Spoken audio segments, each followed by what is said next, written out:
آیت نمبر 110 کنتم تم ہو خیر امتین بہترین امت اخرجت للناس، جس کو لوگوں کے لیے نکالا گیا ہے۔ اس آیت مبارکہ میں اس امت مسلمہ کا مقصد بیان کیا جا رہا ہے کہ اس کو امت کیوں بنایا گیا ہے۔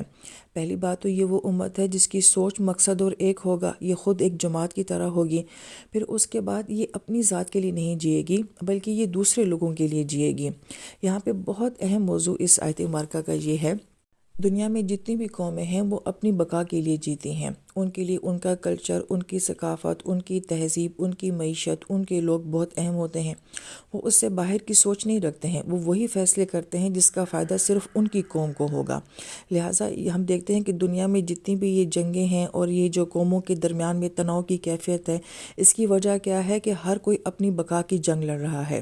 لیکن اس امت کے لیے کہا جا رہا ہے یہ اپنی بقا کے لیے نہیں ہے، یہ اپنی ذات کے لیے جینے کے لیے نہیں بنائی گئی ہے، بلکہ یہ تو لوگوں کے لیے بنائی گئی ہے۔ لوگ اپنے لیے جیتے ہیں، یہ لوگوں کے لیے جیے گی کہ یہ دوسروں کو دین کی طرف لائے گی، دوسروں کو جہنم کی آگ سے بچائے گی اور ان کو اللہ تعالیٰ کی ذات کے ساتھ جوڑے گی۔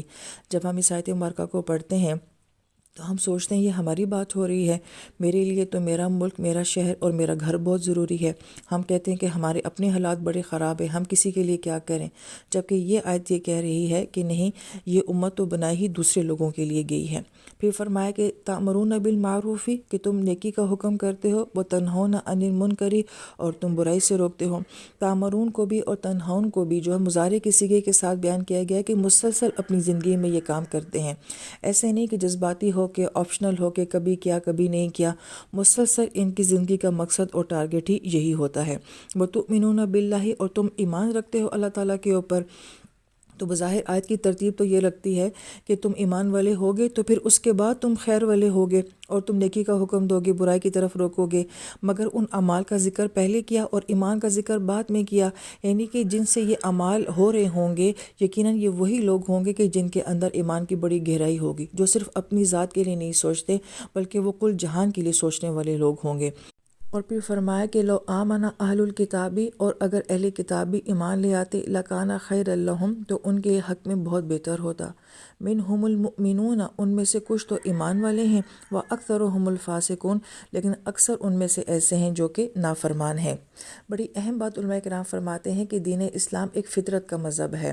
یعنی کہ یہ آپ کی نیچر کے اندر جو ہے وہ ڈال دیا گیا ہے۔ جس انسان کی بھی فطرت تھوڑی سی پاکیزہ ہوگی، کوئی بھی ڈیسنٹ سا انسان جو ہوگا، وہ جب اسلام کو جانے گا وہ اس کو ضرور قبول کر لے گا، اور جو اس کو قبول نہیں کرے گا اس کا مطلب ہے کہ اس کی فطرت جو ہے وہ بہت مسخ ہو چکی ہوگی۔ تو اگر ایک غیر مسلم انسان جس کی فطرت بیدار ہوگی وہ اس دین کو قبول کرے گا، تو یہی فارمولہ مسلمانوں کے اندر بھی ہے کہ جن کی فطرت بیدار ہوتی ہے تو وہ دین کو، قرآن کو بڑی جلدی قبول کر لیتے ہیں، اور جو نہیں قبول کرتے تو اس کا مطلب ہے کہ اندر کوئی بہت چیز گل سڑ گئی ہے، فطرت اندر سے مر گئی ہے، کیونکہ فاسقون کا مطلب اب آپ جان چکے ہیں، پھل کا اندر سے گل سڑ جانا۔ تو گویا کہ ہر ڈیسنٹ اور مہذب انسان جو ہے وہ اس دین کو بڑی آسانی کے ساتھ قبول کرے گا، اور جو نہیں کرے گا تو اس کا مطلب ہے کہ اندر بہت خرابی آ چکی ہے۔ تو ہم جب اس دین کو انشاءاللہ لوگوں کے سامنے پیش کریں گے